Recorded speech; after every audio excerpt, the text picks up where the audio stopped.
ദൈവ തിരുനാമത്തിന് വീണ്ടും ബോധമുണ്ടാകട്ടെ. നല്ല വചനം പേജിലൂടെ ഞങ്ങളെ ശ്രദ്ധിച്ചുകൊണ്ടിരിക്കുന്ന എല്ലാ ബഹുമാന്യ ശ്രോതാക്കൾക്കും രക്ഷയുടെ ഭദ്രത സത്യമോ മിഥ്യയോ എന്നുള്ള പഠന പരമ്പരയുടെ 25ാമത്തെ എപ്പിസോഡിലേക്ക് സ്വാഗതം. കഴിഞ്ഞ 24 എപ്പിസോഡിൽ കൂടി ദൈവം കർത്താവായ യേശുക്രിസ്തുവിൽ നമുക്ക് വേണ്ടി ഒരുക്കിയിരിക്കുന്ന ആത്മരക്ഷ എന്തുകൊണ്ട് നഷ്ടമാകാതെ സുരക്ഷിതമായിരിക്കുന്നു എന്നുള്ളതിന്റെ ക്രമബദ്ധമായിരുന്ന ഒരു പഠന പരമ്പര നാം ചെയ്തുകൊണ്ടിരിക്കുകയായിരുന്നു. ഇന്ന് അതിന്റെ 25ാമത്തെ എപ്പിസോഡാണ് ഇവിടെ പറയാൻ ഞാൻ കർത്താവിൽ ആഗ്രഹിക്കുന്നത്.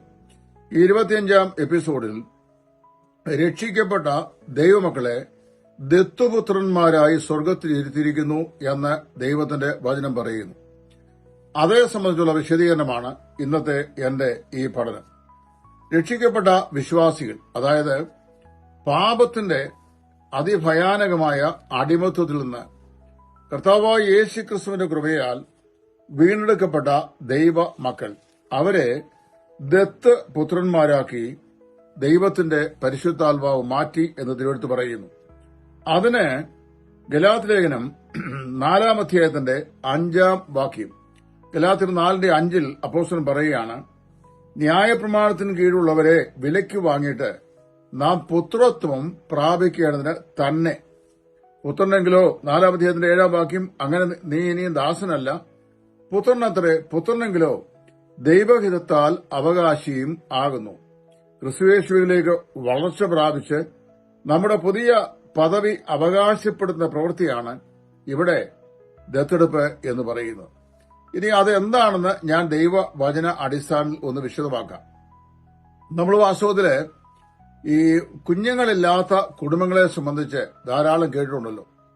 കുഞ്ഞുങ്ങളില്ലാത്ത ദമ്പതികൾ അവരുടെ ജീവിതത്തിലേക്ക് കുഞ്ഞുങ്ങളെ ദത്തെടുക്കാറുണ്ട്. അവർ ജന്മം നൽകിയ കുഞ്ഞുങ്ങളല്ല, മറ്റാരോ ജന്മം നൽകിയ, എന്നാൽ മാതാപിതാക്കൾ നഷ്ടപ്പെട്ടു പോയ, പരിചരണം നിഷേധിക്കപ്പെട്ട കുഞ്ഞുങ്ങളെ തങ്ങളുടെ നിയമപ്രകാരമുള്ള നിയമാവകാശികളായി ദത്തെടുക്കുന്ന പ്രക്രിയ എല്ലാ രാജ്യങ്ങളിലുമുണ്ട്. ഇന്ത്യ മഹാരാജ്യത്തിലുമുണ്ട്. അതിന് ഗവൺമെന്റ് വെച്ചിരിക്കുന്ന നോംസ് ഒക്കെ അങ്ങനെ തന്നെ പാലിക്കണം എന്ന് മാത്രമേ ഉള്ളൂ. വളരെ എളുപ്പമുള്ള കാര്യമല്ല, ഒരുപാട് കടമകളുണ്ട്. ആ കടമകളെല്ലാം മറികടന്ന് വേണം ഈ ശിശുവിനെ വാസ്തവത്തിൽ ദത്തെടുത്ത് ദത്ത് പുത്രനാക്കി തീർക്കുവാൻ. വാസ്തവത്തില് ദത്തെടുപ്പ് എന്ന വാക്കിന് പുത്രത്വം നൽകൽ എന്നാണ് അർത്ഥം. അതില് റോമാലേഖനം 8:15 നാം ഇങ്ങനെ വായിക്കുന്നു, നാം അബ്ബാ പിതാവേ എന്ന് വിളിക്കുന്ന പുത്രത്വത്തിന്റെ ആത്മാവിനെ പ്രാപിച്ചിരിക്കുന്നു. പിതാവായ ദൈവത്തെ അബ്ബാ പിതാവേ എന്ന് വിളിക്കുവാൻ കഴിയുന്ന പുത്രത്വത്തിന്റെ ആത്മാവിനെ നാം പ്രാപിച്ചിരിക്കുന്നു. എഫേസ്യർ 1:5 യേശുക്രിസ്തു മുഖാന്തരം നമ്മെ ദത്തെടുക്കേണ്ടതിന് എന്ന് ഒരു പ്രയോഗവും പറഞ്ഞിട്ടുണ്ട്. ഒരു വ്യക്തിയെ, അതായത് ഒരു പാപിയെ കർത്താവായ യേശുക്രിസ്തുവിൽ വിശ്വസിക്കുമ്പോൾ ദൈവഭവനത്തിലേക്ക് പുത്രനായി സ്വീകരിക്കുന്ന ദൈവിക കാര്യപരിപാടിയാണ് വാസ്തവത്തില് ഈ പറയപ്പെടുന്ന ദത്തെടുപ്പ് എന്ന് പറയുന്നു. ഗലാത്യ ലേഖനത്തിൽ പറയുമ്പോൾ അതിന്റെ 5-ാം അധ്യായത്തിൽ അപ്പോസ്തലനായ പൗലോസ് ഇപ്രകാരം പറഞ്ഞിട്ടുണ്ട്. അതിങ്ങനെയാണ് നാം വായിക്കുന്നത്, അവകാശി സകലത്തിനും യജമാനാണ്. 4-ാം അധ്യായം, അവകാശി സകലത്തിനും യജമാൻ ആണെങ്കിലും ശിശുവായിരിക്കുന്നിടത്തോളം ദാസനേക്കാൾ ഒട്ടും വിശേഷത ഉള്ളവനല്ല. പിതാവ് നിശ്ചയിച്ച അവധിയോളം രക്ഷകന്മാർക്കും ഗ്രഹവിചാരകന്മാർക്കും കീഴ്പ്പെട്ടവനത്രേ എന്ന് ഞാൻ പറയുന്നു. അതുപോലെ നാമും ശിശുക്കൾ ആയിരുന്നപ്പോൾ ലോകത്തിന്റെ ആദ്യ പാഠങ്ങളിൽ കീഴ്പ്പെട്ടിരുന്നു.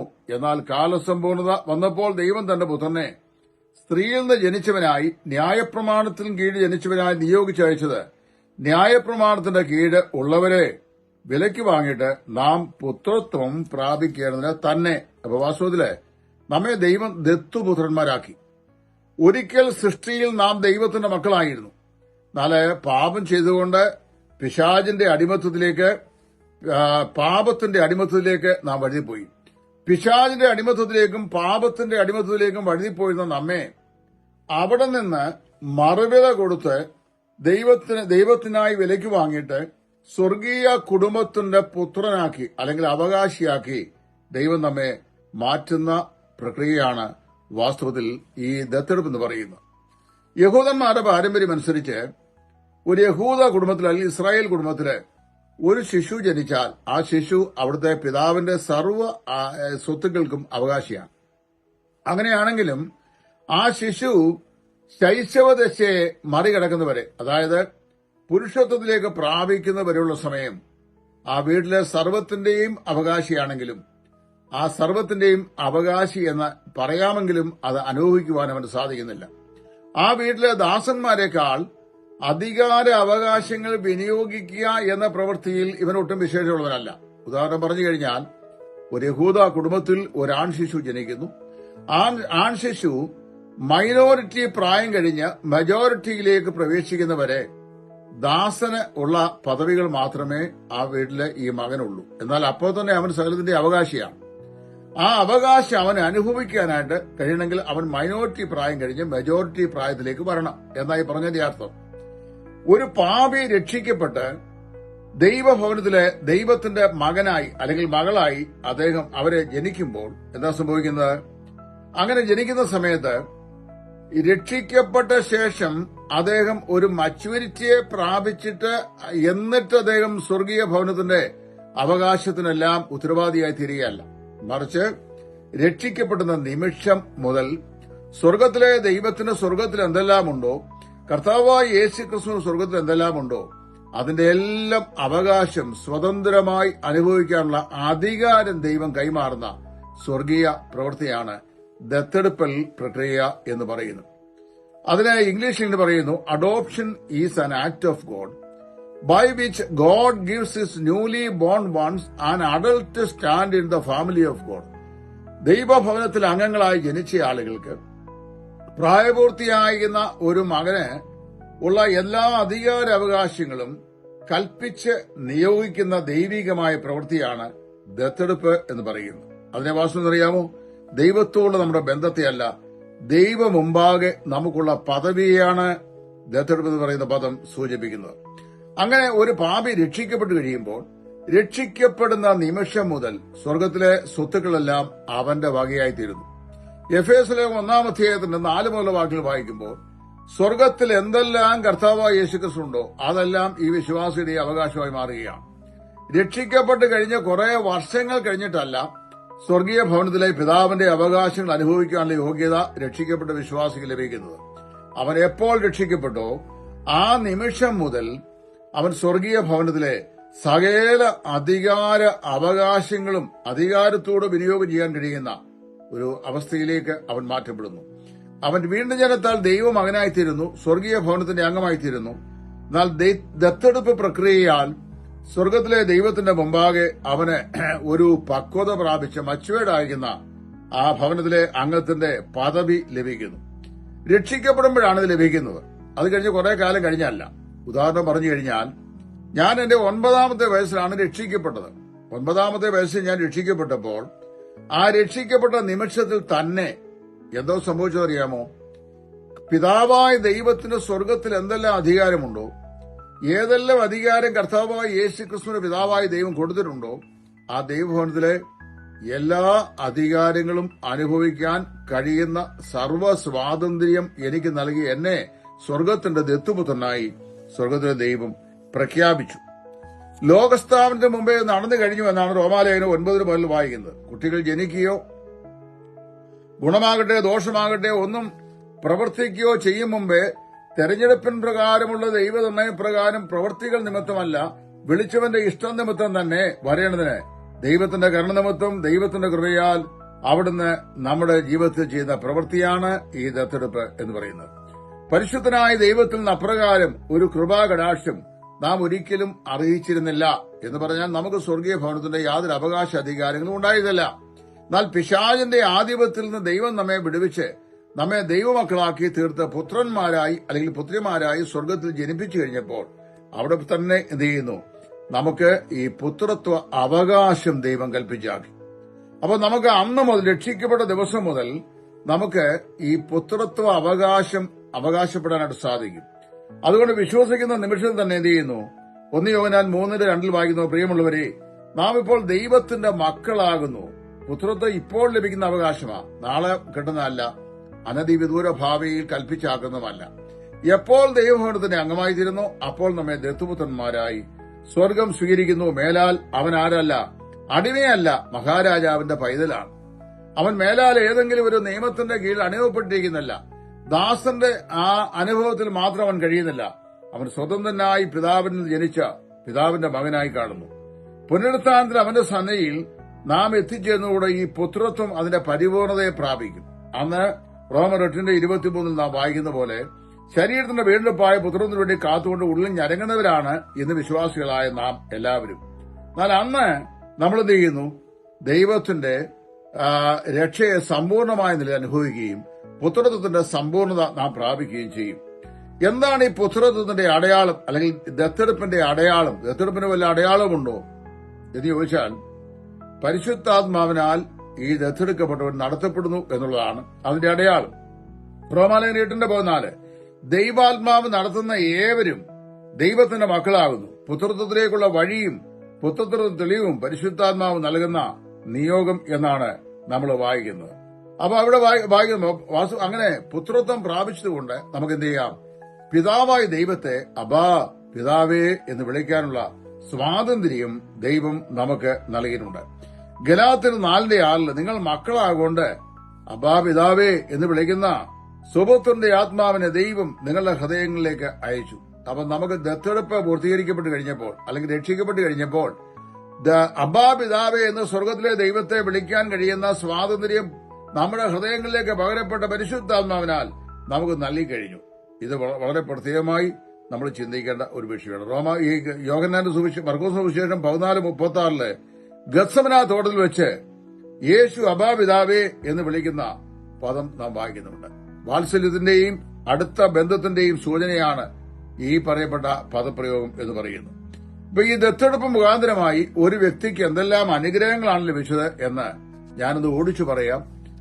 അത് പറയുമ്പോൾ 10 അനുഗ്രഹങ്ങളാണ് വാസ്തവത്തില് ദത്തെടുപ്പ് മുഖാന്തരമായി ഒരു വിശ്വാസിക്ക് ലഭിച്ചിട്ടുള്ളത്. 1, ദത്തെടുക്കപ്പെടുകയാൽ പുത്രത്വം പ്രാപിച്ചവർ ദൈവത്തിന്റെ പ്രത്യേകമായ സ്നേഹത്തിന് പാത്രീഭൂതം ചെയ്യുന്നു. യോഹന്നാൻ 17:23 നീ എന്നെ സ്നേഹിക്കുന്ന പോലെ അവരെയും സ്നേഹിക്കുന്നു. അതായത് പിതാവും പുത്രനും തമ്മിലുള്ള അഭേദ്യമായ ബന്ധത്തിന്റെ സൂചനയാണ് ദത്തെടുപ്പ്. കർത്താവായ യേശുക്രിസ്തുവിനോട് പിതാവായ ദൈവത്തിനുള്ള അഭേദ്യമായ ബന്ധത്തിന്റെ സൂചനയായി അത് ഇരിക്കുമ്പോൾ, ദത്തെടുക്കപ്പെട്ട ദത്തുപുത്രന്മാരായ വിശ്വാസികളോടും പിതാവായ ദൈവത്തിന് അഭേദ്യമായ ഒരു ബന്ധം അത് മുഖാന്തരമായി ലഭിക്കുന്നു. 2, പുത്രത്വം പ്രാപിച്ചവർ സ്വർഗീയ പിതാവിന്റെ പൈതൃകമായ കരുതലിന് പാത്രീഭവിച്ചവരാണ്. റോമാലേഖനം ലൂക്കോസിന്റെ സുവിശേഷം 12:27 മുതൽ 33 വരെയുള്ള വാക്യങ്ങൾ. എന്ത് തിന്നും എന്തു കുടിക്കും ഇത്യാദി വിഷയങ്ങളൊന്നും അവരുടെ ജോലി, ആരോഗ്യം ഇതെല്ലാം പിതാവായ ദൈവത്തിന്റെ കരുതലാണ്. കർത്താവ് തന്നെ പറഞ്ഞു, നിങ്ങൾ എന്ത് തിന്നും എന്തു കുടിക്കും എന്നിങ്ങനെ നിങ്ങളുടെ ശരീരത്തിനായി വിചാരപ്പെടേണ്ട സ്വർഗസ്ഥനായ നിങ്ങളുടെ പിതാവ് അതൊക്കെയും നിങ്ങൾക്ക് ആവശ്യമെന്ന് അറിയുന്നു.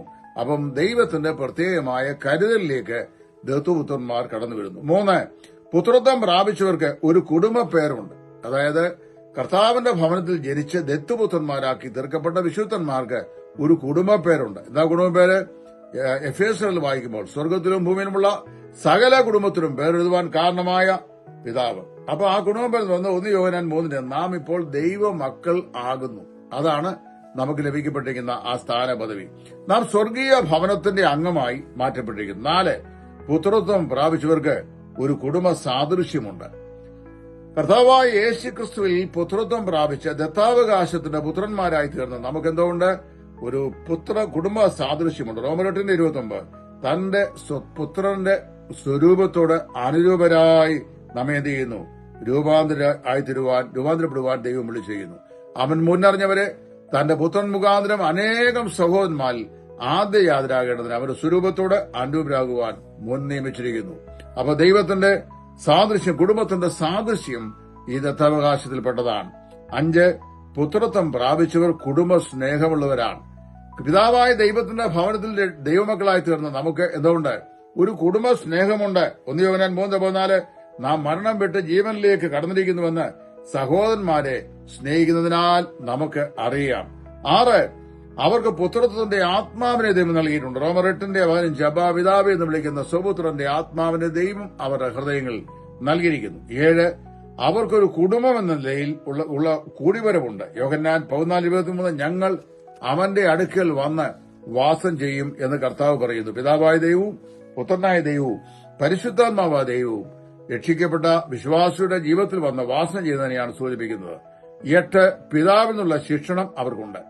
ദത്തപുത്രന്മാരായി തീർന്നു കഴിഞ്ഞാൽ പിതാവിന്റെ ശിക്ഷണത്തിന് അവർ പാത്രീഭവിക്കുന്നു. എബ്രായർ 12:5 മുതൽ 11 വരെയുള്ള വാക്കുകൾ. അവർ യഥാർത്ഥ പുത്രന്മാരാണെന്ന് ഇതിനാൽ വെളിപ്പെടുന്നു. എല്ലാവർക്കും ലഭിക്കുന്ന ന്യായമായ ശിക്ഷ നാം പ്രാപിക്കുന്നില്ല എങ്കിൽ നാം മക്കളത്ര അല്ല, കൗലടയന്മാരത്രേ. മക്കളെങ്കിലോ എന്ത് ചെയ്യുന്നു? അവൻ നമ്മളെ ശിക്ഷിച്ചു വളർത്തുന്നു എന്ന് വായിക്കുന്നു. 9 പൈതൃകമായ ആശ്വാസം അവർക്ക് ലഭിക്കുന്നു. ലൂക്കോസ് 2 കൊരിന്ത്യർ 1:4 ഞങ്ങൾ ഏതൊരു കഷ്ടത്തിലുള്ളവരെയും ആശ്വസിപ്പിക്കുവാൻ അത് ഹേതുവാകുന്നു.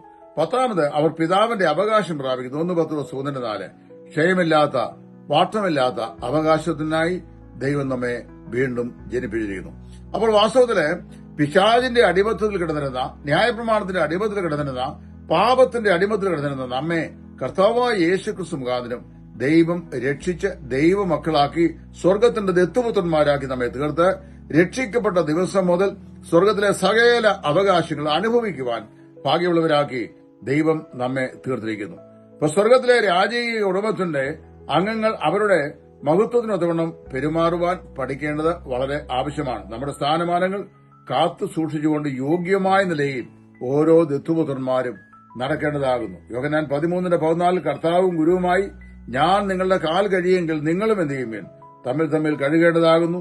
യോഹന്നാൻ 15:17 നിങ്ങൾ തമ്മിൽ തമ്മിൽ സ്നേഹിക്കേണ്ടതിന് ഞാനിത് നിങ്ങളോട് കൽപ്പിച്ചിരിക്കുന്നു. ഞാൻ എന്റെ വാക്കുകൾ ദീർഘിപ്പിക്കുന്നില്ല.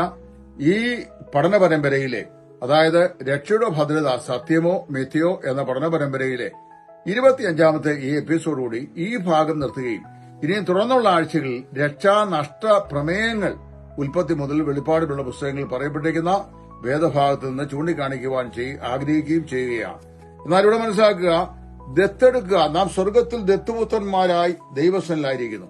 സ്വർഗത്തിലെ ദൈവത്തിന്റെ പിതാവിന്റെ മടിയിലേക്ക് ദൈവം നമ്മെ സ്വീകരിച്ചു. നാം ദത്തുപുത്രന്മാരായി നമുക്ക് ദൈവം ദത്താവകാശത്തിന്റെ പുത്രത്വം തന്നു. അതിലൂടെ എന്ത് ചെയ്തു? തന്റെ ആത്മാവിനെയും നമ്മുടെ ഹൃദയങ്ങളിലേക്ക് പകർന്നു. നാം ദൈവമക്കൾ എന്നുള്ള സ്ഥിരീകരണവും നമുക്ക് ഉണ്ടായി. ഇനി രക്ഷിക്കപ്പെട്ട ദൈവത്തിൽ ഒരിക്കലും ഒരു ദാസന്റെ പദവിയുള്ളവനായി അടിമത്തത്തിൽ കഴിയുന്നവനല്ല. രക്ഷിക്കപ്പെടുന്ന നിമിഷം മുതൽ അവൻ സ്വർഗീയ ഭവനത്തിലെ സകല നന്മകളും അവകാശപ്പെടുത്തി അതിൽ സന്തോഷിച്ച് ആസ്വദിച്ച് അനുഭവിച്ച് ജീവിക്കാൻ ദൈവം അവന് സ്വർഗീയമായ യോഗ്യത കൽപ്പിക്കുന്നു. അതാണ് അഡോപ്ഷൻ, അതായത് ദത്തെടുപ്പ്. Adoption is an act of God by which God gives his newly born one an adult stand in the family of God. രക്ഷിക്കപ്പെട്ടതായ വിശ്വാസികൾക്ക് പ്രായപൂർത്തിയായ ഒരു വ്യക്തിക്കുള്ള പദവികളും സ്ഥാനങ്ങളും സ്വർഗത്തിലെ ദൈവം രക്ഷിക്കപ്പെടുന്ന തൽക്ഷണം നൽകി അവനെ അനുഗ്രഹിച്ച് അനുവദിക്കുന്ന ആ പ്രത്യേക അനുഭവത്തെയാണ് ദത്തെടുപ്പ് എന്ന് പറയുന്നത്. ദൈവം നിങ്ങളെ ഏവരെയും അനുഗ്രഹിക്കട്ടെ. കർത്താവിനെ വെച്ചാൽ അടുത്ത ആഴ്ച വീണ്ടും രക്ഷനഷ്ടവാദങ്ങളായി സമർത്ഥിക്കപ്പെടുന്ന വാക്യഭാഗങ്ങളിലൂടെ നമുക്ക് ചിന്തിക്കാം. ദൈവമായ കർത്താവ് നമ്മെ സഹായിക്കട്ടെ.